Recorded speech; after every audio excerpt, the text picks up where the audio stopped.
High friends, welcome to my channel Uma's simple किचेने सबाइके अनेक अनेक स्वागत।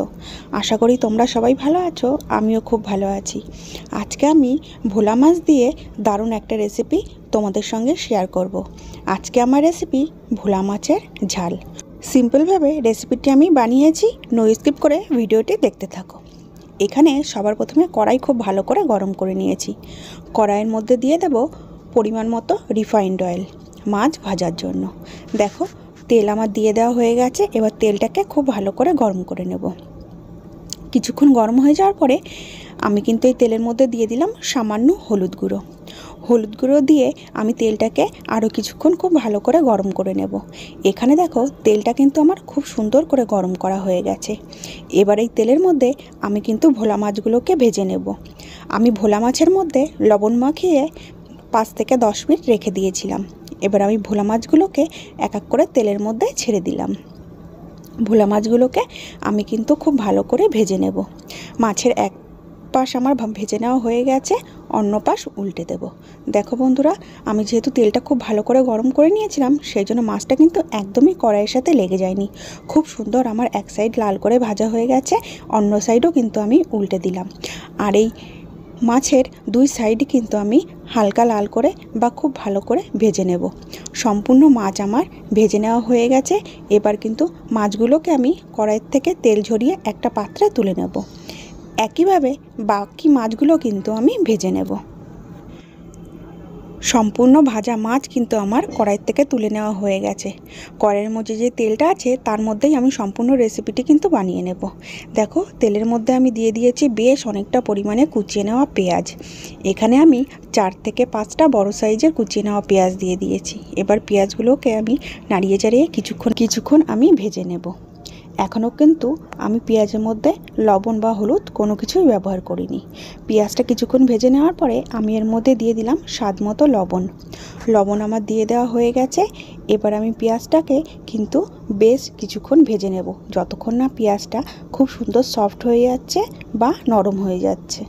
দেখো বন্ধুরা, পেঁয়াজটা কিন্তু আমার খুব ভালো করে ভেজে নেওয়া হয়ে গেছে, পরিমাণে অনেকটা কমে গেছে আর পেঁয়াজ কিন্তু সফট হয়ে গেছে। এবার কিন্তু বন্ধুরা আমি এর মধ্যে দিয়ে দেব পরিমাণ মতো হলুদ গুঁড়ো। হলুদ গুঁড়ো দিয়ে দিয়েছি। হলুদ গুঁড়ো দিয়ে দেওয়ার পরে আমি আরও 1 থেকে 2 মিনিট পেঁয়াজগুলোকে নাড়িয়ে চাড়িয়ে ভেজে নেব। পেঁয়াজটাকে বেশ কিছুক্ষণ ভেজে নেওয়ার পরে এবার আমি এর মধ্যে দিয়ে দেব 2 চামচের মতো আদা আর রসুনের পেস্ট। এখানে কিন্তু আদা রসুনের পেস্ট আমি ছোটো চামচের 2 চামচ দিয়েছি। এবার আদা রসুনের পেস্টের সঙ্গে পেঁয়াজটাকে খুব ভালো করে নাড়িয়ে চাড়িয়ে ভেজে নিয়েছি, যাতে করে আদা রসুনের কাঁচা গন্ধটা একদমই না থাকে। এবার কিন্তু বন্ধুরা আমি এর মধ্যে দিয়ে দেবো 2টো বড় সাইজের কুচিয়ে নেওয়া টমেটো। 2টো টমেটো আমি খুব ভালো করে কুচিয়ে পেঁয়াজের মধ্যে দিয়ে দিয়েছি। এবার পেঁয়াজের সঙ্গে আমি কিন্তু টমেটোকে খুব ভালো করে কষিয়ে নেব, যাতে করে টমেটোটা খুব সুন্দরভাবে একদম নরম হয়ে যায় আর একদম গলে সফট হয়ে যায়। এর মধ্যে দিয়ে দিলাম 1 চামচ ঝাল লঙ্কার গুঁড়ো। ঝাল লঙ্কার গুঁড়ো দিয়ে দিয়েছি। এবার কিন্তু দিয়ে দেবো সামান্য কাশ্মীরি লঙ্কার গুঁড়ো, শুধুমাত্র কালারের জন্য। এখানে তোমরা যদি কাশ্মীরি লঙ্কার গুঁড়ো দিতে না চাও তাহলে কিন্তু স্কিপ করে যেতে পারো।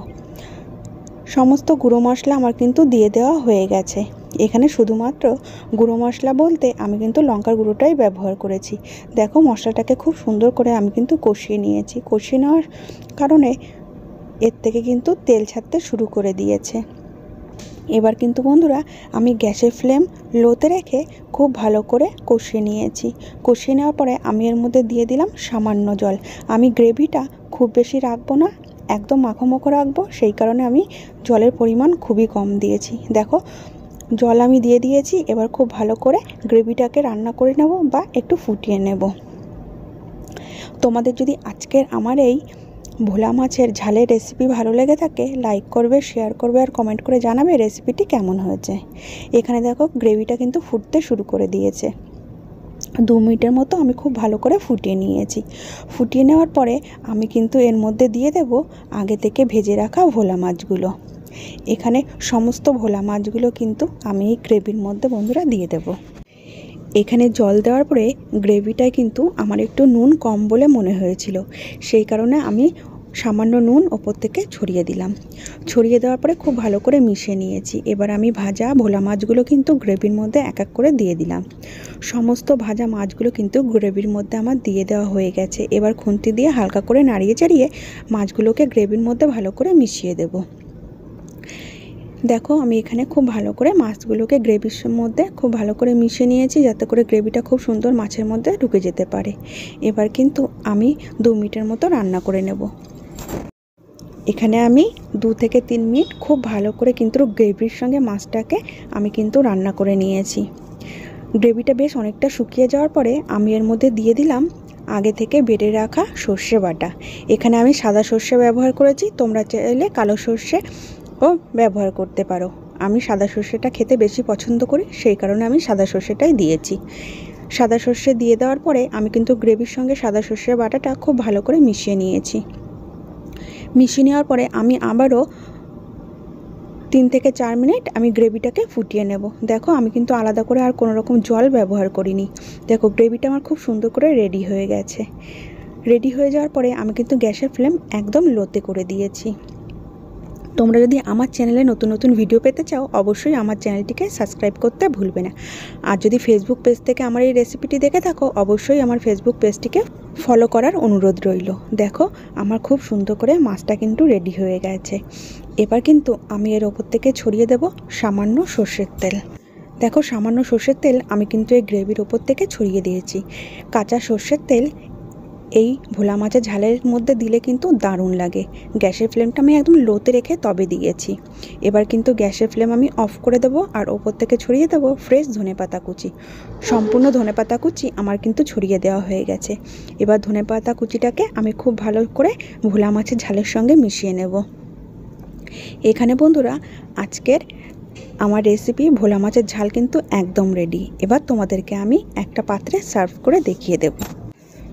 এখানে একটা প্লেটে আমি কিন্তু ভোলা মাছের ঝাল সার্ভ করে দিয়েছি। দেখো দেখতে কতটা দুর্দান্ত হয়েছে, খেতেও কিন্তু অসাধারণ হয় গরম ভাতের সাথে।